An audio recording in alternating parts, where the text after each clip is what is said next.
What's up, ladies and gentlemen? Hockey Time here, back again with another video. Today, going to be taking you guys through my sleeper picks for fantasy hockey for the upcoming NHL season. Additionally, going to review the picks I made last season, see how those projections went. Let me know your thoughts in the comments below. Obviously, there's a lot of fun, interesting players to watch for the upcoming season, whether it's rookies, guys that had rough years last year, guys that could be getting traded. So let me know players you're going to be keeping tabs on for the upcoming year. And let's get started. All right. So again, first things first, I just want to run through last year's projections and see how those fared. So the first of those is Elias Lindholm. I really projected him as being almost a top 20 player in the NHL last season, which obviously, as the stats show, was certainly not the case. Only 64 points in 80 games, a +6. Again, my league did stats a bit strangely last year. So goals and assists were really the two primary factors. Blocks were important, but not nearly as important as they are in other leagues. So really just looking at points for these players I'm going to be reviewing. But yeah, Elias Lindholm, definitely not a top 20 player last year. Big whiff on my part. The next of my predictions was Martin Necas. This one was okay. He had what's this, 69? No, excuse me, 71 points in the 2023 season. Fared pretty well. I didn't have him in really any of my first 3, 4 rounds. So 70 plus points for a player getting drafted that late in the draft, if you're able to get him there, is pretty solid. Again, my league was pretty deep last year. I think we had 16 players. So depending on how your draft fared, how many players, or excuse me, how many managers there were, you could probably get him relatively late. So yeah, this was a good pickup if you were able to make it. The third of my predictions I made was Matt Boldy. Had him again kind of in the mid rounds. Expected him to have kind of a growth year based on the year he had previously, and he did that. 63 points in 81 games. I expect him to grow further this year, but as far as, a mid round player that you could have picked up last year, this would have been a pretty good one for you guys. So I was happy with the Matt Boldy projection. The next player was Dylan Strome. This one I actually hit the nail right on the head. I predicted 65 points for Dylan Strome, and he got exactly 65 points through 81 games. So again, another player that if you were able to get him kind of in the middle rounds, you were pretty happy. I don't know if I expect him to repeat that this upcoming season. The Caps are looking to probably take a bit of a step back, but yeah, I was happy with my Dylan Strome pick last year. I actually did have him on my team for a good bit before he was traded. Second to last forward I had was Dylan Cousins. He vastly overperformed the expectations I had for him. I think I said something around 50 points for him was what I expected. He crushed that. He got 68 points in 81 games. Was really one of the better players for the Sabres last season, aside from their big guys and, Tuck and Thompson and Darlene. Expect this to continue this year. He's still a young kid who is just going to keep getting better. So happy with the Cousins pick for sure if you're able to pick him up. Really, the Sabres in general last year were good players to stack if you had the ability to do that. But yeah, Dylan Cousins was a pretty good choice. And the last of my forwards was maybe the biggest whiff I had. Mason Marchment for the Stars. I expected him to be closer to that 50 plus point range, maybe higher based on the season he had with Florida in 2022. He was not close. He did miss some time there. But 31 points in 68 games was just not up to snuff with what I was hoping he was going to be able to do.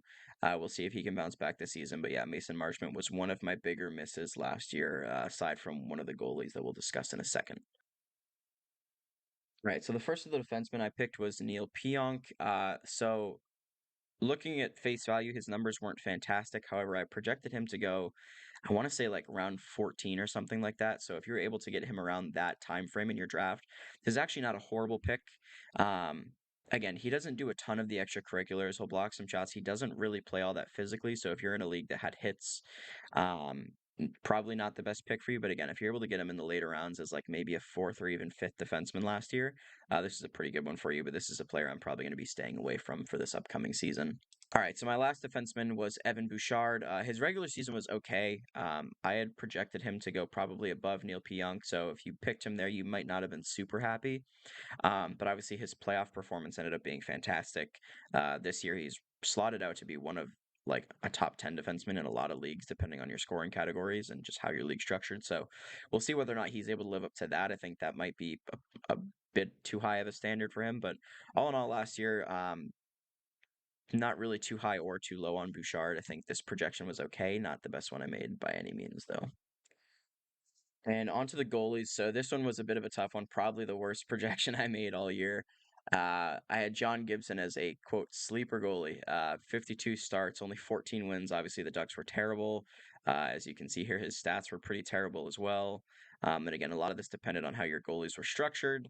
But for you guys in Cats leagues with save percentage and goals against, if you took this advice, I apologize. Hopefully he bounces back this year. I kind of expect him to be traded, but nonetheless will not be projecting John Gibson as a sleeper for this season. And the last pick to review from last year was Anton Forsberg. So I was actually okay with this one. He was performing decently through the part of the season he had played, but then obviously, destroyed both of his knees and was not able to play the rest of the season. So I think this would have been an alright pick if he was able to play his full slate of games. As you can see here, the stats weren't anything that, throw you off your feet, but I think he, again, eye test performed pretty well. Um, helped them get a good bit of wins in the games he played, probably just under 500 there. So Forsberg was an okay pick, but again, injury really crushed his fantasy value for last year. All right, moving into the projections for this season. Again, going to be going with six more forwards, two defensemen, and two goalies. Quick caveat: I did change my league's scoring settings a bit, so defensive stats like hits and block shots are a bit more increased in value. Again, this list is kind of subjective depending on the way your league scores, whether it's a head-to-head against categories, and then how your commissioner structures your league scoring. If it's a bangers league and hits and blocks are much more valuable than they are in my league, goalies might be more valuable than they are in my league. So take all these pieces with a grain of salt. But again, these are just some players I like going into the season based on where they're projected in some other people's rankings, whether that's ESPN, NHL, um, NHL Tonight, various other content creators lists. So just take all these with a grain of salt. Keep in mind your league structure before you go making these picks. But again, I like all of these 10 players for the upcoming season. So the first player I'm looking at, and again, most people are probably going to look at this and say this guy is not a sleeper, but where Artemi Panarin is projected to go in a lot of rankings is kind of crazy to me. He is, over the last 5 seasons, fourth in scoring. 347 games played, 428 points. That's above guys like Marner, Pastrnak, Matthews, Patty Kane, tons of fantastic names here.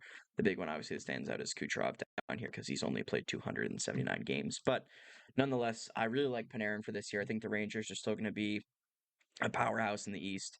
ESPN here is projecting him with 23 goals and 57 assists. Um, I feel like the goals might even be a bit light there, but I love Panarin if you can get him in the second round. And again, a lot of, depending on the size of your league, some of these rankings have him going if you're an 18 league into the third or fourth round, which to me is just blasphemy. But yeah, I really like Panarin as probably your second forward if you're able to get him in a 10 or higher team league, depending on where you're picking. The second player I'm looking at here is Ivan Barbashev. This is a guy that, really isn't getting a lot of traction in the fantasy world. Vegas, ousted Riley Smith in order to keep this guy on their books. He's going to be playing with Jack Eichel again this year. He's going to get to do it for a full season. So, as you can see here, ESPN projecting 24 goals, 32 assists, plus three, 137 shots, 178 hits, and 44 blocks. So, if ESPN's even remotely close here, he's going to be a really, really valuable pick, especially if you can get him in the middle rounds. And just really a guy that's not getting a lot of, airtime when it comes to other rankings. And again, there's something to be said for playing a full year next to Jack Eichel.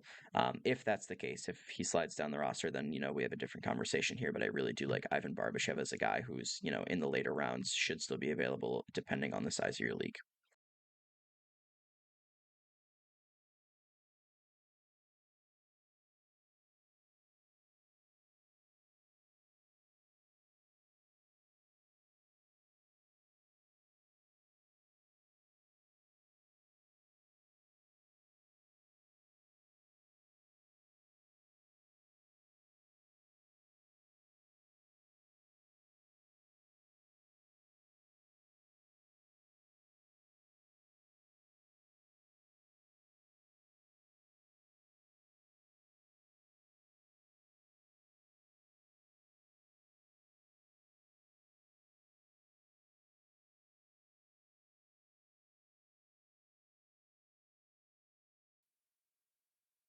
The fourth forward I'm looking at here is Nikolai Ehlers.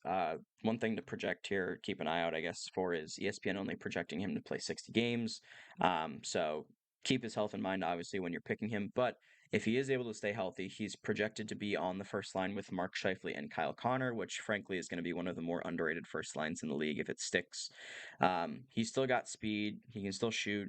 I don't expect him to be a point per game player, but he should still be pretty productive. He doesn't do a ton of the extracurriculars, so if you have a league that values hits and blocks pretty highly, maybe not a guy you want to take until later in the draft. But if you're a lot more scoring focused, not a bad pickup, rounds 8 and on again.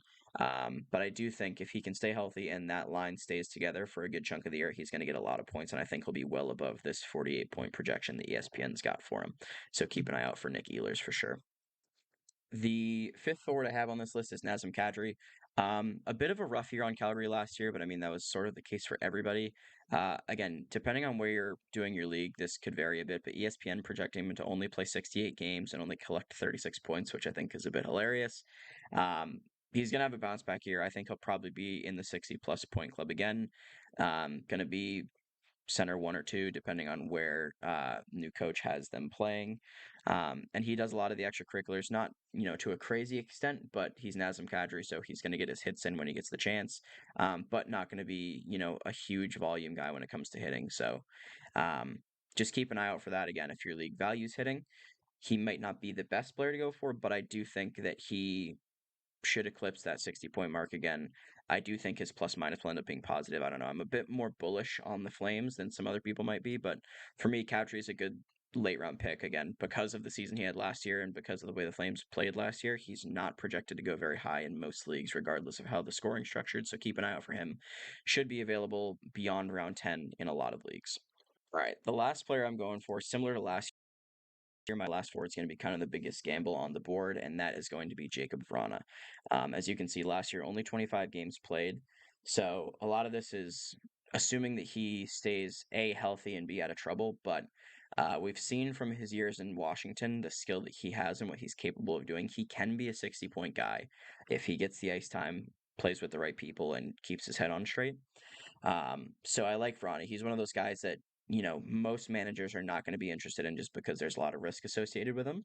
So if you can get him very late in your draft, he's one of those players that, depending on how he plays this year, could go out and win your league. Again, he has 60 plus point upside if he's healthy and playing well. So keep an eye out for him. I don't expect a lot of GMs to be going for this guy. There is a lot of risk there, but if you can get him late in rounds, depending on the way your league's structured, it's a great pick. I think he's got a lot to prove this season. Frankly, this is kind of his do or die year, I think. So he's going to be looking to make the most of it, I hope.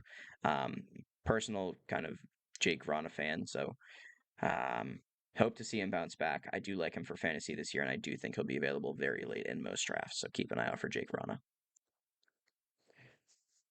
Okay, on to the defenseman. Once again, if you're looking at me with your head tilted and your eyes crossed, give me a second.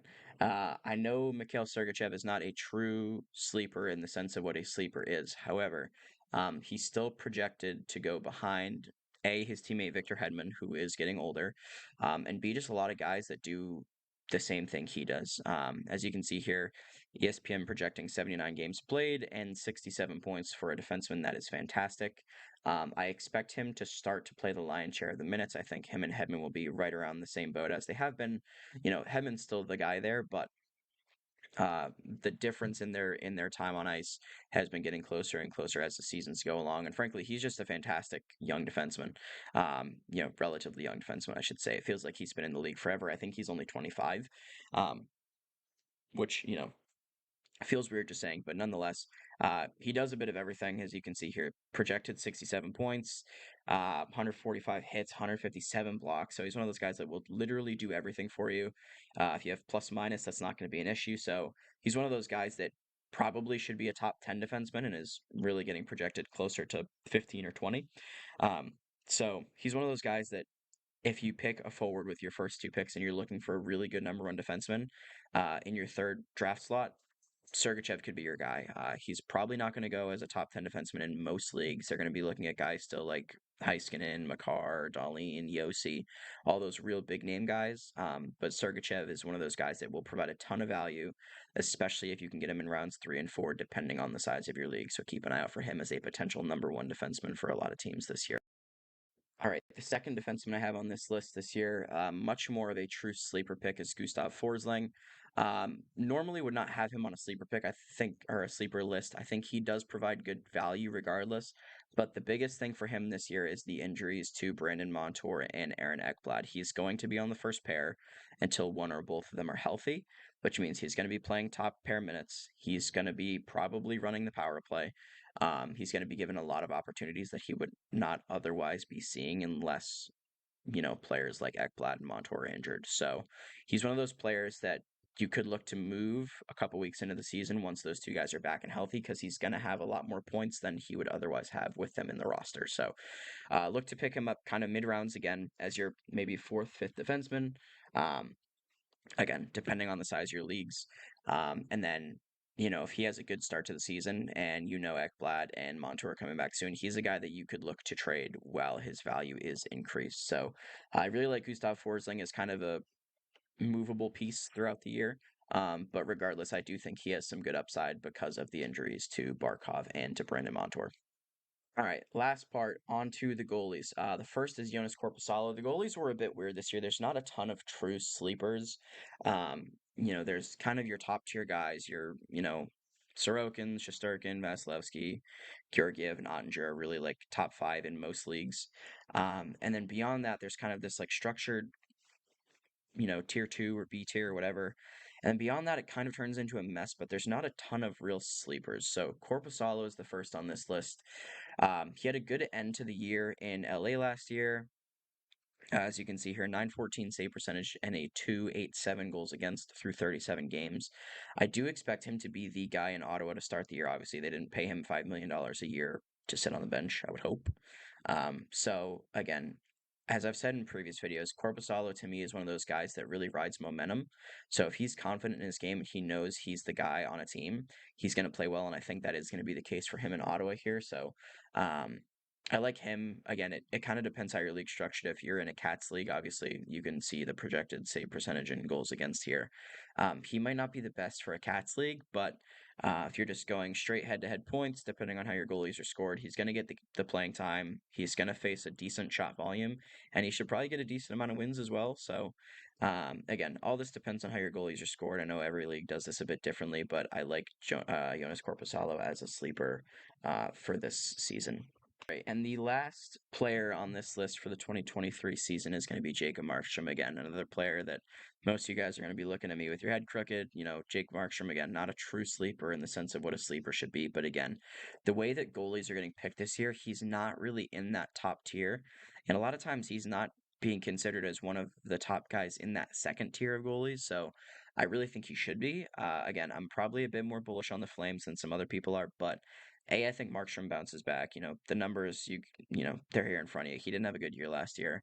I think a lot of that is associated with the coach. Obviously, there's a new coach in place now, so we'll see what that does for his game. Mentally and statistically. But I think he's probably going to bounce back. He's going to go back to playing closer to 60 games. Um, whether or not Vladar or Dustin Wolf shake that up a bit is to be seen. If that is the case, this could end up blowing up in my face. But I do like him going into the year. He'll probably be a goalie I pick up in my fantasy league, just because he should be the clear-cut number one guy, likely to play 55 plus games for Calgary on what I think is going to still be a decent team that's going to be pushing for a playoff spot. Again, whether or not they make it there to be seen. But that's going to be it for this video. Let me know your thoughts on some of these guys that I had shown. Again, there's a lot of interesting players to watch this year. Some guys that didn't make this list that aren't really sleepers, but are going to be fun to watch. Names like Bedard, uh, Devin Levi. I think Leon Draisaitl, even though he's projected to go two in a lot of leagues, is going to be interesting to watch this year just because he blew it up last year. And really has for a couple years now. So we'll be interested to see whether or not he keeps his pace up. Guys like Sid, Eric Carlson, there's just a ton of big name players to watch and see how they do this year for fantasy. So it's going to be a fun season for sure. But yeah, let me know your thoughts in the comment section below. Who are you watching as guys to pick up in your mid to late rounds? Who are you avoiding at all costs? Who are those must draft players for your teams this season? So yeah, let me know your thoughts in the comment section below. Thank you.